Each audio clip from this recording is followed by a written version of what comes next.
Rifle. Rolling. Okay. All right. We're taking a slight road trip here, so I might as well do my foolish shit right now. One is, there's a lot of bad shit about getting older, but I got to endorse one good thing, which is ear hairs. You start growing hairs in your ears. It's disgusting, but they are a joy to hunt down and pluck with your fingers. It takes like 50 attempts because they're stubborn. But when you finally get one, it's a triumph.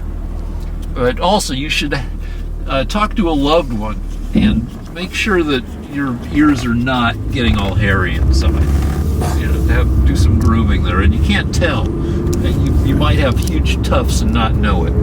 So that's foolish thing one. Foolish thing two. I don't like to sexually harass people. I feel like I've got a pretty unblemished record about that, though. I have been around sexual harassers, so there's a little bit of complicity, which I feel shame about. But the deal is, if you feel the need to sexually harass, and there is a certain joy, sexually harass your pets. I sexually harass my pets, and it goes fine because they don't know what I'm saying. And like, I can ask my dog, who has either 6 or 8 nipples, "How's your tits?" Now, I'd be in court if I said that to a person.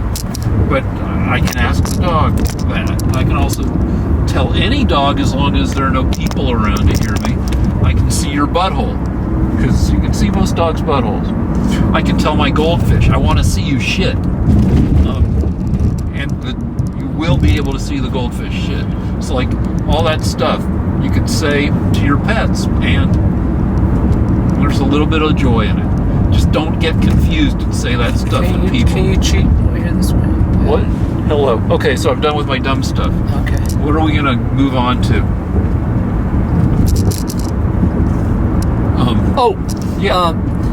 Well, just real quick, how do you feel about cafe standards, Lance? Oh, since we're driving, the idea of making the cars more energy efficient.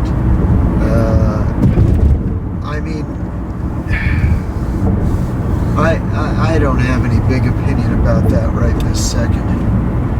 Okay. I think rolling the clock backwards just out of spite is goofy, but California has more stringent energy efficiency and anti-pollution standards for cars, and manufacturers were okay with that because it takes, to get a car ready for production.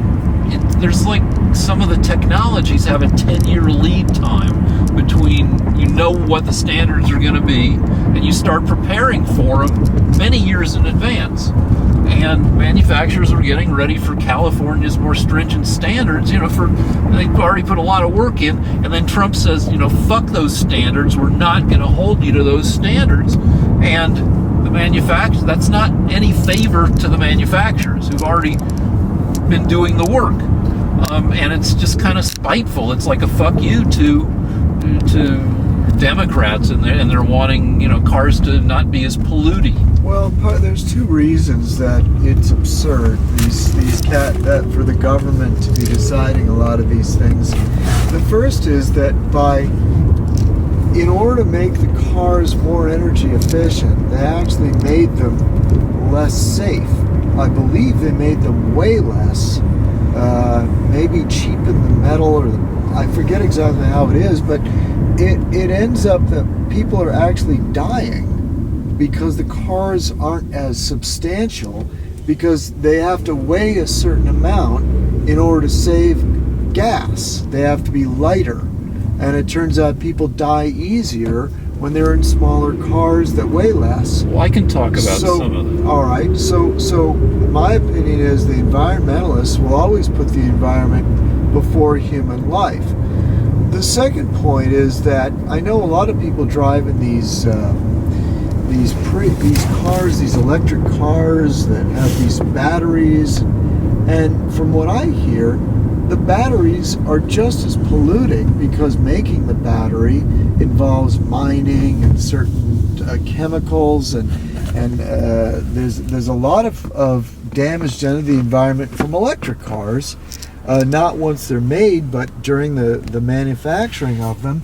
And everybody knows it in the car industry, but the car industry is so clever, they realize that a lot of people want an environmentally friendly car, so they made them one, knowing that it really didn't help the environment at all. So a lot of these things are just games. And I can understand why government agencies, obviously the catalytic converter was put on cars decades ago because it did, smogging the cars did clean up the air. I believe that to be true. But then there are a lot of other things that government is doing that don't make sense. And I would say that if Trump is excited about this, there might be very good reasons. Or there might be shitty reasons like spite. But I will kind of agree with you about like the hidden energy costs of supposedly cleaner technologies. And I notice it in supposedly healthy foods. Any food that has on its label that's not just 2 ingredients, that says it's low fat or low sodium or low carb, you can it'll be shitty in every other way. It may have only 2 grams of fat, but it'll have a gazillion other things to make it almost as delicious as the less healthy version. And all that other added shit will make it just as bad as the it won't be any healthier. In terms of car safety, the number of vehicle deaths has been steadily declining, even though people's driving has become steadily shittier. And yeah, car bodies are thinner and more plasticky because that saves on weight, and probably makes them cheaper to build too. But there's a lot more inbuilt safety that you have. A car that you buy today has at least 6 airbags all over the place. Not just here and here, but to the sides, and you're completely enveloped if you get in a wreck. And even though the car, the outer covering of the car is really thin, aluminum-y metal, and you can dent the door just by bumping your door shut with your butt. The crumple areas, what happens to the car in a wreck, has been better and better engineered to take the force of the wreck and divert it around the passenger compartment. So the front of your car, if you get hit from the front, will collapse. The engine will be pushed out the bottom of the car so it doesn't come flying into the passenger compartment. The back of the car, the same thing. It'll crumple. It'll absorb a bunch of the energy so that the passenger...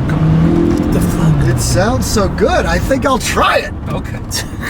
The passenger compartment will be intact. Your car will be totaled.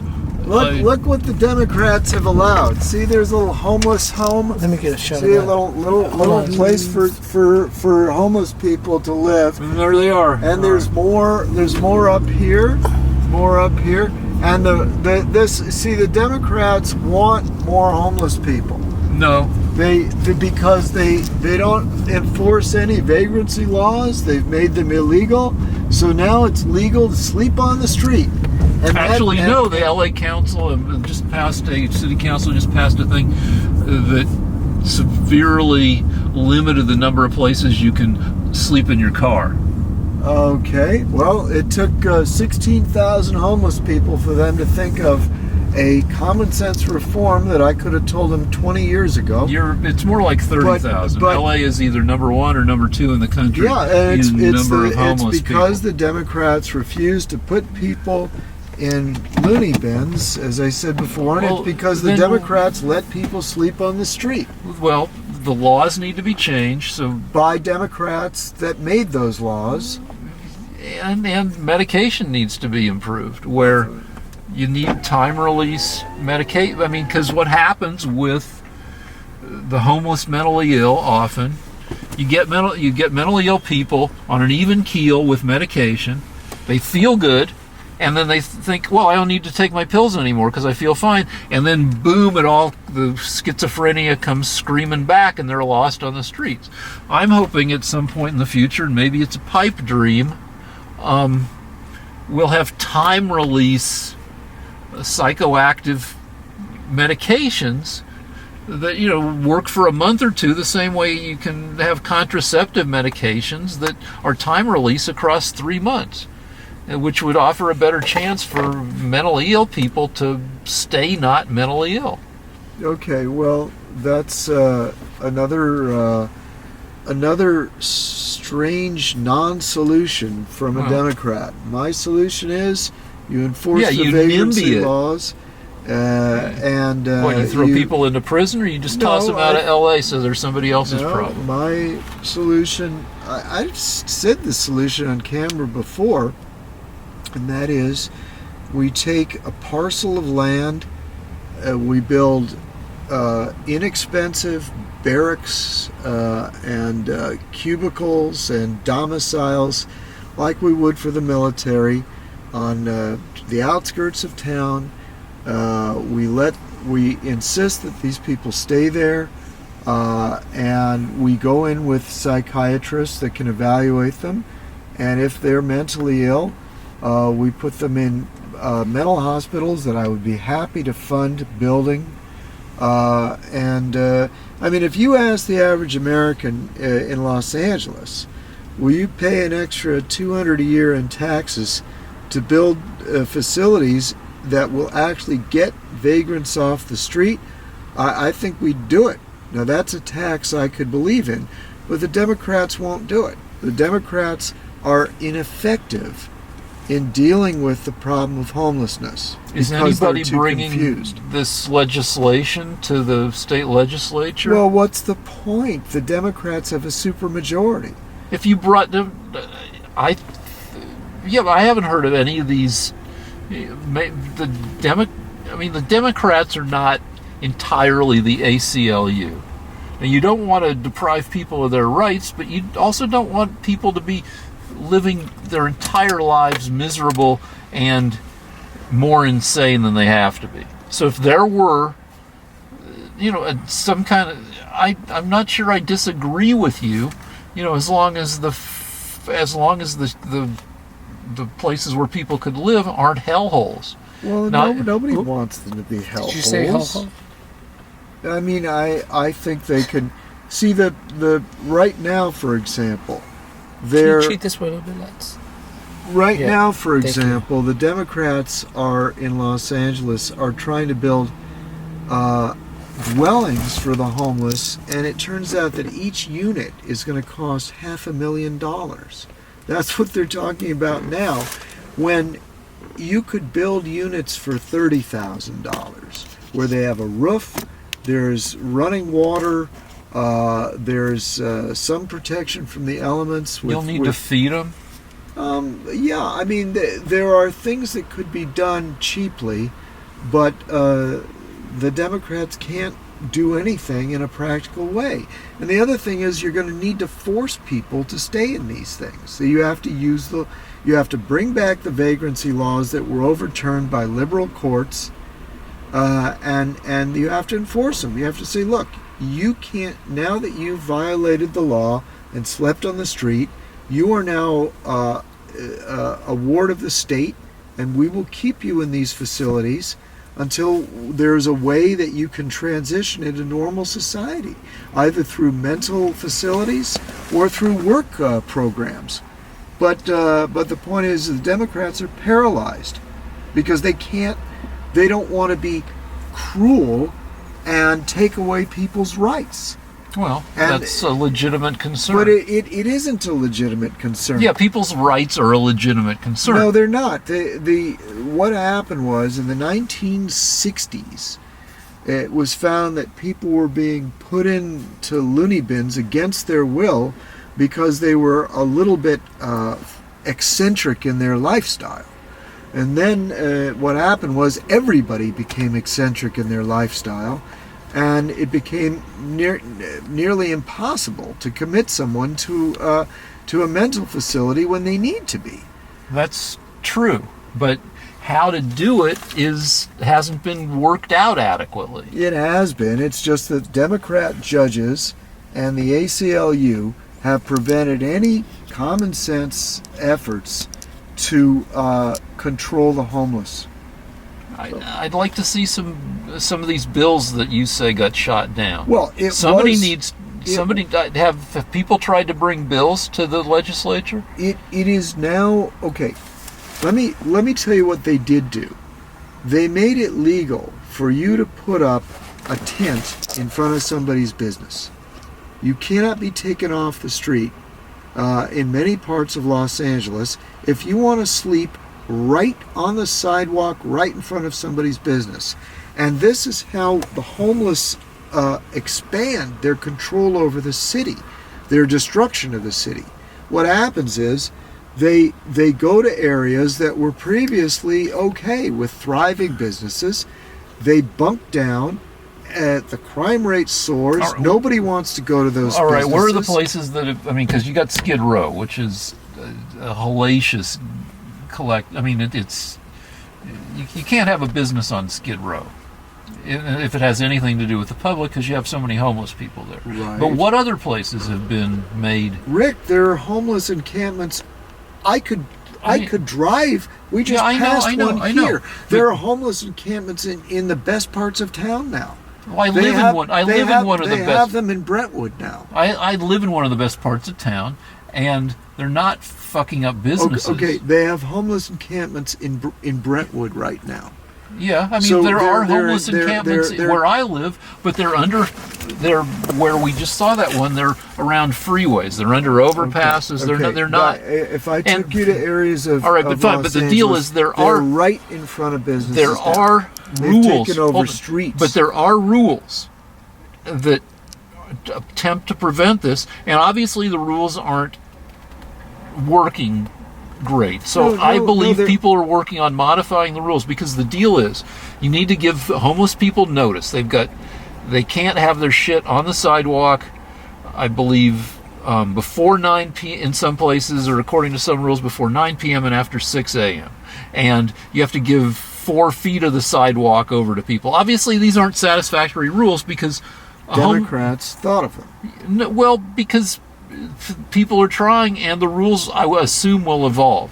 And the modern homeless problem is new in some of its dimensions. It was created by the Democrats. No, I mean, because you've by got Democrat courts that refuse to that's not the enforce only vagrancy that's laws. not the only reason we have a shitload of homeless people.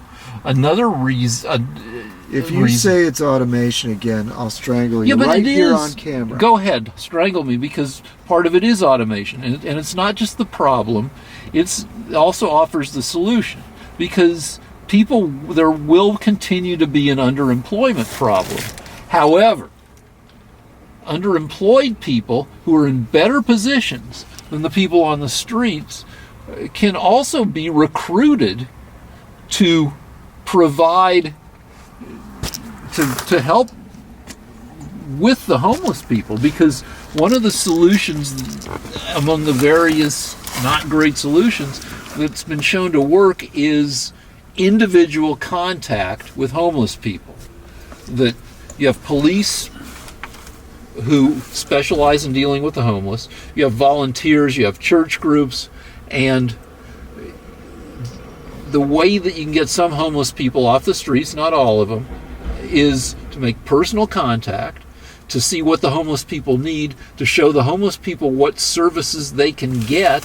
It feels a little bit like concierge level service, but some people will be helped by this. And, one way of getting homeless people off the street is to help homeless people reestablish contact with the families that they somehow drifted out of contact Oh, with. great. Well, Okay. now, Most of the homeless are drug addicts or no, mentally, one mentally ill. 1/3 Yeah. of the homeless. Don't interrupt me. Okay, but 1/3 are mentally ill. It's mental illness. It's drug and alcohol addiction. Those are things that we don't need them to be back in touch with their families. What we need is to put them in. If they're crazy, they need to be put in mental hospitals.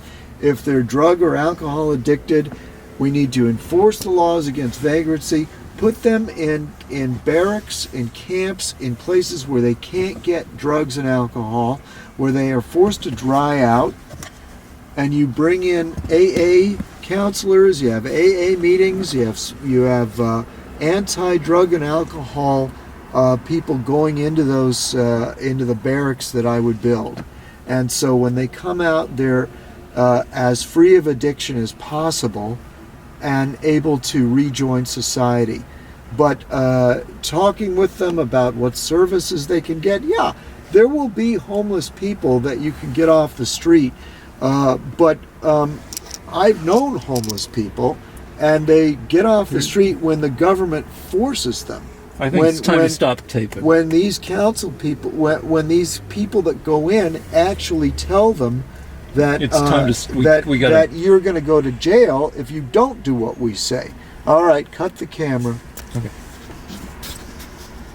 Okay, so a viewer asked how to be smart. So, thing one to do is just read all the time, which is easier to do than ever, because the internet provides endless content. But don't just like skate through Twitter. Like, pursue things you're interested in all the way to articles that might actually inform you about stuff. If you end up on Wikipedia, if you end up at an article in the Atlantic, if any of the issues we talk about, pursue, as far as, read 3-4 articles about what we're talking about or what you're interested in. So that's thing one. Thing two is you can practice the mental tasks measured by IQ tests. Most, like the really fancy, legitimate IQ tests, measure your skill at 8 to 10 to 12 little subtests. And you can go online and you can find out what these subtests are, and you can practice them. And it might not make you smarter, but it will make you better at IQ tests. There are even video games that purport to make you smarter by practicing the skills that are tested on IQ tests. Also, do math in your head all the time. It doesn't have to be tough math. If there's you can add up the digits on every car's license plate that you see in front of you at a stoplight. You do enough of that and you'll get faster at math. Don't crash into cars while you're doing the math. Calculate how many steps you think it'll take to cross the parking lot to the grocery store. Get well versed in statistics. Try to guess, I don't know, how many people in a normal day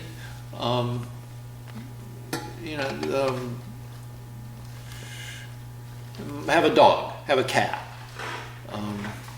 You don't have to get everything right, but the figuring and the calculating will make you better at stuff. If you see a bunch of birds sitting on a light pole, see if you can pretty quickly name. This is a Rain Man skill. How many birds on top of that light pole? 7. Were you right when you guessed? People usually underestimate. You see a bunch of birds on a light pole, you go 6, and it might be 8. But get good at estimating stuff. That's a fun skill and a good skill to have. All right, so that's a little on getting smarter. Lance, we're doing the show on Tuesday because Lance had to go out of town for a couple days. We usually do it on Sunday, to have one of his sculptures cast. Sculpture starts off often as clay, and then via a thing called the lost wax process, gets made into a sculpture made of bronze, like Anthony here. All right, so I'm gonna cut. so this is a bronze. This is a finished bronze, and the interim state is the wax state.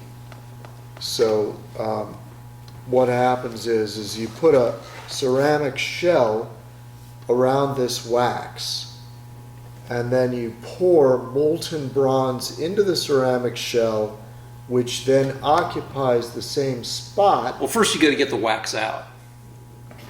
You don't? No. Really? No, let's start this again. First you make a clay, and then you put a mold on the clay out of rubber. You scoop out the clay, and you pour hot liquid wax into the rubber. And that gives you this. Then what happens is you build a ceramic shell around this wax, one layer at a time. It takes a long time. But when the ceramic shell hardens, you have vents, and you pour liquid bronze into the ceramic shell, which doesn't get affected by heat. It's very heat resistant. So the molten bronze goes in, usually the bottom, and then it pours out through holes on the other end. Okay, so it just uses gravity. The liquid bronze occupies the place where the wax was and forces the wax to drain out the bottom. And when the bronze has solidified, it turns into this, which is actually then colored with a patina and mounted on a marble base.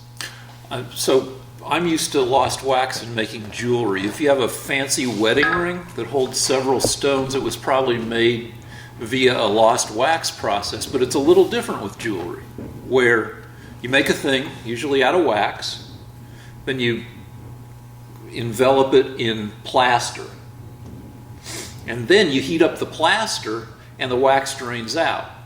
Then you put your plaster deal in a centrifuge, and you've got your molten metal in a little crucifer that you're hitting with a blowtorch.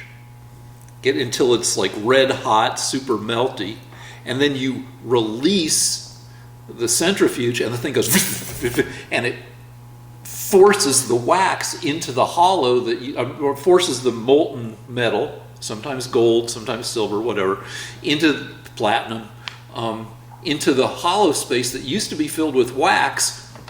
And from then on, it's the same deal. Then you let it cool and you knock off the plaster. Or actually, you throw it into water and the plaster boils away because it's hot. And then you're left with your metal in the shape that the wax... Anyway, it's one of the cool... I think it's one of the neatest technologies, ancient technologies nobody knows about. Can you make that sound once again? No, I don't... Sorry. It was gross. All right, you want to talk about... Should we take a break for the... No, well, let's go on, because then we'll be done. So, recently, the brother of one of the Democrat candidates named Castro, one of the Democrat presidential candidates, his brother, who's also a politician, Democrat, decided that it was important to publicly release the names of all the people that had voted for Trump in Donated to Trump. I'm sorry, who had donated the maximum, which is something like $2,500, to the Trump campaign. And he released their names publicly. Rick wanted to talk about that. Why don't you start? Our director wanted it. I'm okay with talking about it. So the names were already publicly available by law. according to truth in campaign financing laws, if you donate to a candidate, that's a public record. So what the Castro guy did was he took names that were already publicly available, and he kind of publicized them, I guess, on social media. I don't know where he publicized it. But the point being that, at least according to Twitter where I live, if you donate to a candidate and that information is publicly available, then you should, be willing to stand by your donation, and that it's not, a huge offense against, the laws of God and man to take a publicly available record and put it on social media. I gotta say, this to me is a very obvious right and wrong issue, and I'm really disappointed that Rick, being a Democrat, feels he has to defend the Democrats. It's not easy to get this information. Apparently, it takes some effort, and it is anathema to the democratic process by which our country was founded to publicly make a fuss over what somebody did in semi-private in support of their candidate. Now, sure, it's publicly available information, but that is no excuse for a Democrat thug to release that information publicly in a way to shame or cause harm to those voters. And it's a tactic done by a fascist streak. It's evil.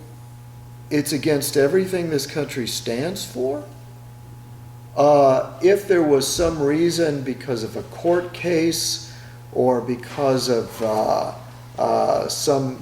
maybe a journalist or a lawyer in the government, somebody that there was a reason that we needed to know who they voted for, or it would be good for the public to know that this person was a supporter of a certain candidate, then that's somewhat reasonable. But a situation where hundreds of American citizens had their support for Trump made public in a public forum just to cause them harm with their friends, with their employer, with thugs that may want to harm them in some way. It's an absolute outrage. And it amazes me that you would support this because it's legal. Well, all right. Part of my brand is not thinking deeply about some of this stuff. But one of the underlying principles or behind this tactic that you and a lot of people consider underhanded, right? Why, it's not underhanded, it's vile. All right, so fine, but you don't find it. But the deal is that now it wouldn't be that big a deal if supporting Trump wasn't so shameful. That, I mean, if Trump were a normal politician, a milk toasty, nobody would get worked up about somebody donating to, I don't know, Hubert Humphrey 30 years ago, 50 years ago, or frickin' Walter Mondale 30 years ago. It's the Trump, it's that we live in an extreme time, and Trump is an extreme person in some ways. And people wouldn't be shamed by the Castro brothers taking publicly available information and putting it out there if there weren't shame in voting for Trump, in donating to Trump. Oh, I see. So anything you can do to vindictively get at a Trump supporter, you want to do. Because the Democrats are thugs, and a lot of Democrats will not employ people that voted for Trump. A lot of Democrats will not do business with people that voted for Trump because basically at heart you're thugs, you're totalitarians, and you think that because you think it's shameful that the 32 million people that voted for Trump should be ashamed. And that, the 62, thank you. You think that 62 million of your fellow Americans deserve to be shamed and that anything you can do to get at them is fair. Well, I tell you that I don't care what you think of the candidate they voted for. A person has a right not to be publicly targeted by thugs, which is what you people are. You know, all they're going to do with that information is shun their businesses, try to get them fired. People have been threatened. People have been unfriended on Facebook. They've been unfriended in real life because it's nobody's business who you voted for. Now, it's true. Donated. It's true. Who you voted for is still and it's none of your private. business. There are extreme, unusual circumstances where who you donated to is of public interest, and therefore it is public record. But it is none of the Democrats' business to publicize that. It's a breach of everything we stand for. I don't care if you think it's shameful. How dare you invade these people's privacy and publicly set them up as targets for the rest of your thugs? Can I pose a hypothetical for both? Sure. So let's assume that Castro gets this candidate becomes president, and let's say the director Volver, you know, through Obama or through the Affordable Care Act, has in order to get some sort of insurance, has told them that, you know, that he had herpes in the genitals, and then it turns out that Castro finds out that Volver voted for Trump. So the shame, if they released those names, would it be possible? Is it hypothetically possible to shame Volver that they would release? No, because there's the HIPAA Act that the herpes. the HIPAA laws, whatever that stands for. The director's asking, would it be possible to shame people by releasing embarrassing medical information about people you don't agree with politically? And well, that's against the law. That they did it. Okay, I'm sorry. Okay, all right, it's just against the law. And I've had a lot of medical shit go on lately, and I've found out that people are very strict and conscientious about not releasing medical information. But if you're passionate about Trump not getting elected, you're pissed off at somebody that Trump voted for Trump, would it bother you that they got shamed? With regard to some disease they had? Yeah. Well, yeah, that's against the law, and yeah, that would be bad. Okay, Lance, do you want to come? All right, I think I made my point. I think we need to wrap this Yeah, up. no, let's wrap it up. I think we're All fine. right. Okay, very good.